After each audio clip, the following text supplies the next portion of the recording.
Okay, I want you guys to see something real quick. That right there has literally been the biggest headache I've had in years. Pretty much I had to go back through the website and change all the information on my profile to stuff that I haven't used in like 15 years but is still active, just so I could use my actual name, my actual email, my actual ODFW identification number to show my license if I want to go fishing. This whole ODFW thing has graduated from tire fire to full-blown dumpster fire. Take my advice, get the paper license. Save yourself the frustration. ODFW, please make it work. Well, what's up everyone, Scott the TroutHammer here, and I'm going to start this video by giving a very, very big shout out thank you to Charles Hobson. He is my newest patron, and he signed up on a patron pledge amount that I didn't even ever think to even put on there, but I mean, he just decided to sign up for it, so thank you so much. Charles is a guy I've known for like 15 years, haven't seen in a long time, but dude, thank you so much for your support of this channel. So I've been doing a lot of bass fishing lately, nothing of note to show, so I'm going back to some urban trout fishing. Even though this kind of day we've got, but guys, I mean, I want to tell you something. You know, you see this, all this up here, it's a trap. Causes the fishermen to do some crazy things. I think that's going to work in January. We're heading back to Waverly because they just recently stocked this lake with some brooders, some more brooders. So I'm coming back with some different tactics in mind. So I'm just going to go ahead and hoof it down to the water, but along the way, I'm going to ask you guys, please subscribe to the channel because I'm trying to get the channel to grow to 1,000 subscribers, and I need your help to do that. My hands are full, I can't really point, but if you could please hit that subscribe button down there. You guys know where it is. Notify bell somewhere up there, so you're going to be the first to see all the great content that's going to come from this channel. It's also my Saturday video, so I got some shout outs to give, and guys, I had the biggest subscriber increase in a week I've ever had on this channel. 40 subscribers in a week, guys, that's insane. Thank you so much. You know, like I said, I can't do this thing without you guys. I can't do this without your guys' support, your guys' subscription. So thank you guys so much for that. We'll do the shout outs when we get down to the water and get baited up. Yep, you saw me. There you go, guys. That's a fish. There you go, guys. That's unreal. Oh, this is such an awesome looking fish. Oh, yeah. All right, guys, check that out. We are absolutely going to make use of this guy again because this guy was a rock star last time we went trout fishing. And the flavor of the day is marshmallow white. I actually forgot to get some more chartreuse power bait, but we're here. All right, so just like we did over at Foster, gonna leave one hook point on that treble hook exposed, but we are going for brood trout, so going for a little bit larger ball of bait. I'm gonna do something different with this one. I'm gonna stick that dough into some bait haze. So there is a little gravel bar that goes out and sort of around into a shallower spot. So this area right here off that bush and sort of like toward where that heron is, like somewhere halfway between that heron and me, is where the rock bar ends. So there's a pinch point right there for all fish. So I'm gonna cast it out. Oh, perfect. Right in the middle of that pinch point. Okay, shout out time. Like I said, biggest subscriber gain I've had in a long time. So I gotta sit down for this because we got a lot of shout outs to give. Like I said in plenty of other videos, if you guys subscribe to the channel and your account setting is on public and I can read your name, I'll give you a shout out in my Saturday video, or the video I record over the weekend. It's pretty much become the thing because, you know, sometimes Saturdays don't work. But today I've got shout outs for 5-0 Magnet Fishing, who by the way has a lot better magnet fishing videos than I do. I've been going to him for advice, so check his channel out too. West Coast Moving Floors, Extreme Northwest Fishing, Bassing Around, Souza Outdoors, Joseph Ing, William Anderson, John Unger, Bogdan M, Jacob Kipe, Le Rock, Matt Squared, Sarah McNeil, Van Sow, Tony Sparks, Jesse Mullally, Brian Lee, Nick Award, Mac Bizzo, and the Flying Jersey. Thank you guys so much for subscribing to the channel. Like I said, biggest subscriber gain I've ever had on this channel in 1 week. So thank you guys so much for your support of the channel. That's why I do these shout outs, as a way to say thank you. And if you subscribe to the channel and your account setting is on private, you guys know who you are. You guys are rock stars. I thank you just the same. So in the time we were getting set up right here, there was a gigantic fish jump over there by that bush on the opposite bank. So here's hoping, you know, I mean, they're active. You know, the reason I started here is because this little spot right in front of me is actually pretty deep. It's probably about 4 or 5 feet deep. But trout They want a current, they want cold water. So the newest, coldest water that's coming in from this creek is right here, but also the creek brings in food. All the forage, all the zooplankton, all the bugs and grubs and nymphs and everything that gets stuck in the water is flown in here. So this is just a conveyor belt of munchies for fish. This is why they stage up right here. In the winter, the trout stage up right here. In the summer, a lot of the bass stage up right here because this is the current of food for their food, the bait fish. I just realized that white thing I saw on the surface was my bait. That is nowhere near deep enough. How about right here? Now I did bring other rods. These guys probably clearly saw in other shots, but you know, I want to give this a try first, because this is the one that weeks ago I had the feeling I should try for brooders. Didn't do it. Tried it out at Foster and it just was money. So let's fish this solo for a little bit.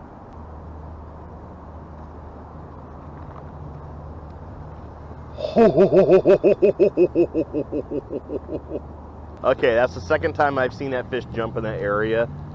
That is a monster. Let's move over there. Oh yeah, guys, I don't know if you can see that, but check out the foam that thing left. Well, again, brooder eggs down here. Someone catching a fish and did a boarding. And yes, I absolutely want to catch a big brooder on an ultralight.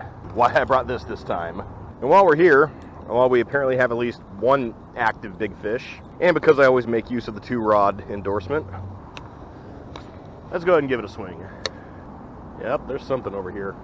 Right there, right there. Of course, right where I was. All right, so there we go. Something just moved back in here in front of me. Yeah, I'll switch to 2 rods with power bait for a little while. While I'm sitting here with 2 rods in the water, some bait on them, I can just sit here and talk for a little bit. It's actually something I want to address real quick. So I have noticed that a lot of my videos have been getting a lot more dislikes than normal.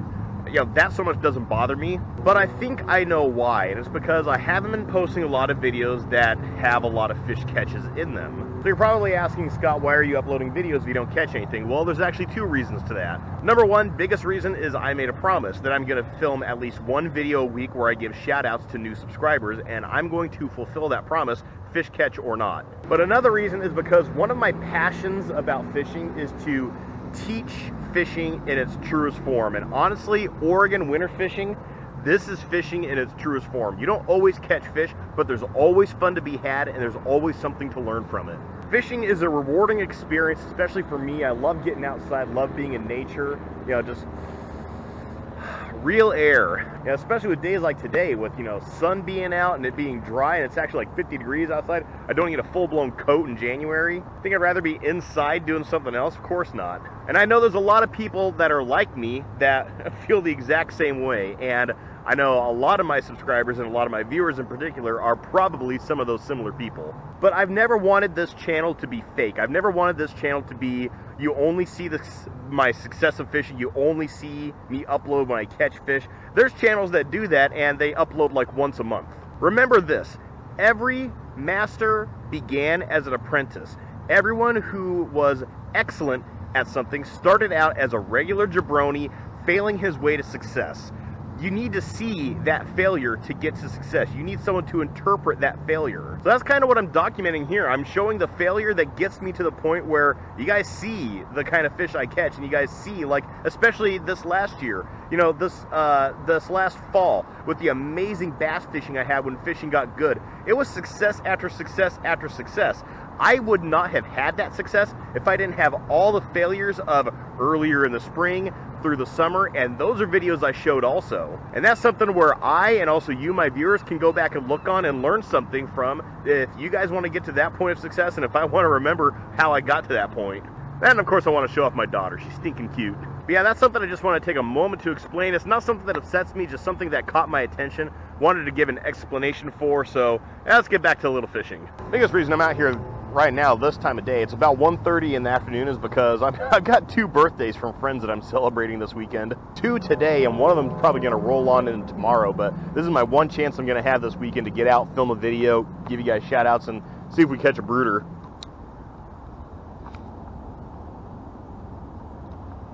Oh, casting over there makes me nervous. There's a tree that fell in the water here about 7 years ago, and I mean, it took over this whole area. Can't tell you how many lures I've almost lost to that tree, one of them being a $25 swim bait. Yeah, I went swimming for that. I know that rod can handle a brooder, because that rod can handle a 61-pound fish.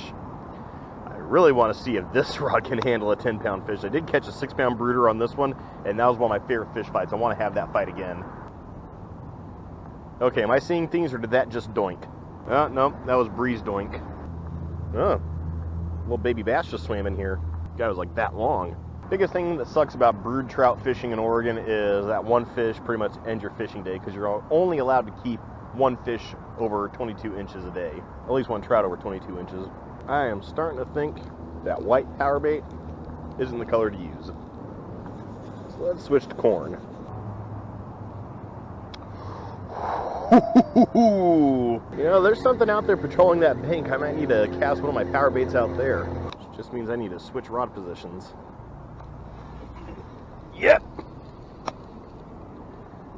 Oh, man.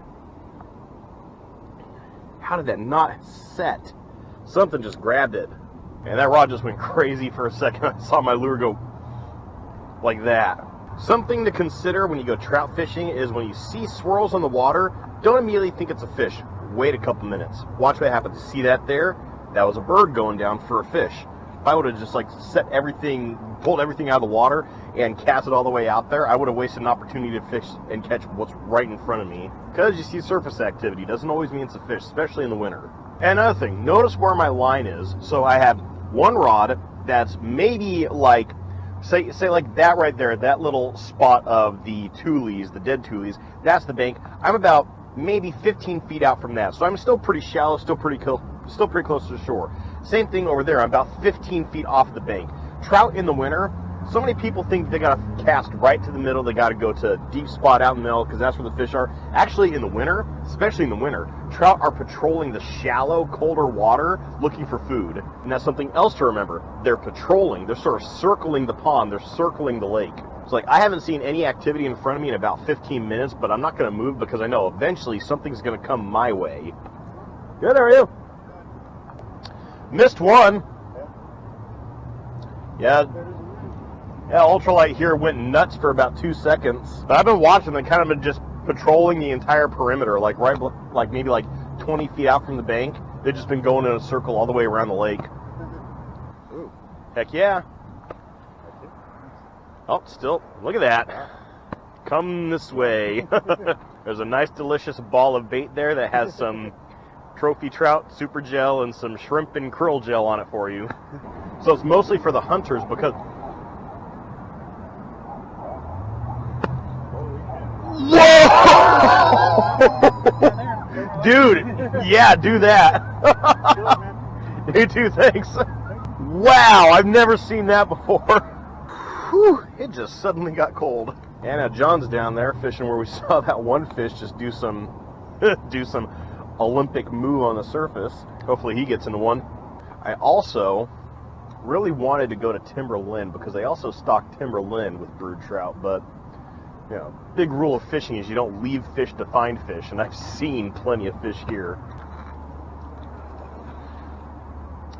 As I said, you know, there's a ball of bait right there for you. Literally, right beside where you jumped. Do it. Well, the fish is still close right in front of me. Oh, sorry, I'm wearing polarized sunglasses. I can see deeper in the water than you guys can with this basic lens, but yeah, it's still just sort of like circling this area right in front of me. I see a shadow every once in a while move across my field of vision. So, probably going to bring this in way closer. And that was one of the smaller brooders. The one that I first saw jump over here and the one that we just saw jump over there a couple minutes ago was way bigger than that one. He got it! You got it? Yeah! Dang, man, you've been here, what, 5 minutes? Oh, heck yeah. That's nice. That's a solid 8-pounder. That thing's huge. You ever go? Yeah, I do, actually. I heard a splash and look over and see a lot of surface disturbance. I'm just like, no way, he's already got it. That's 6.5, yeah. Not bad. Sweet, awesome. Nicely done, man. Thank you. Oh, speaking of which,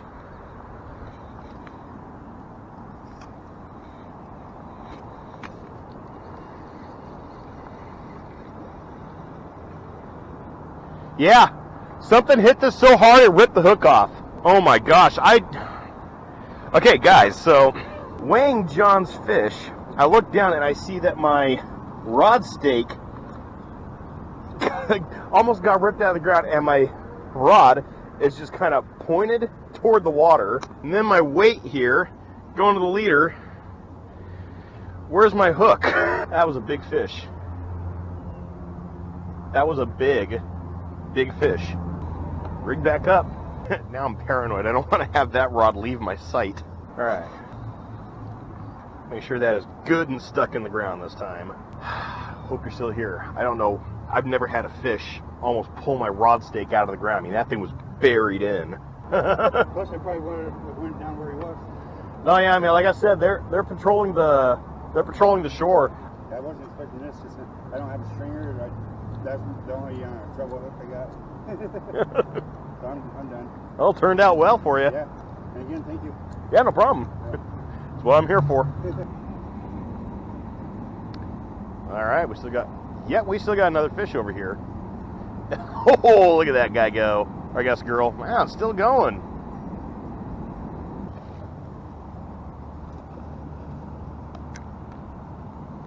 Well, I've got about half an hour of daylight left. Probably going to be fishing in the sunset again. That just means hopefully we catch one before sunset. Well, here it is. Pretty common occurrence in my life. Nearly sunset, out on the lake, and I am the only one here. Pretty sure that's my line moving out. Let's wait a second and see. Wait for the doinkage. Yep, something's interested. I can see where my line's entering the water, and I see it twitching. Come on, fish. Oh, if something doesn't happen in the next 10 minutes, I'm going to have to call it. Nope. Line just twitched again. I mean, it is glass calm right now. There is absolutely zero breeze, so anything that happens to where my line enters the water, it's got to be fish activity. I mean, there's still something working around out there. Yeah, that's right by where I've got bait. No, I'll go that way. That way. So for the last half hour, every time I'm about ready to just like grab everything and start packing up and leave, I start seeing a lot of fish activity right in front of me. Come on, fish. I mean, it's still daylight, so I can legally still stretch this out a couple more minutes. Yep, that is a bass. How about that? A bass this active in the winter. Come on. Come on. And obviously got to the point where the sun was going down and I wouldn't be able to keep what I caught, so had to call it. Ton of activity though. I mean, ton of activity. Some of the coolest fish activity I've ever seen. I'm glad I got to record it and show you guys. Still want to know what it was that ripped that rig off.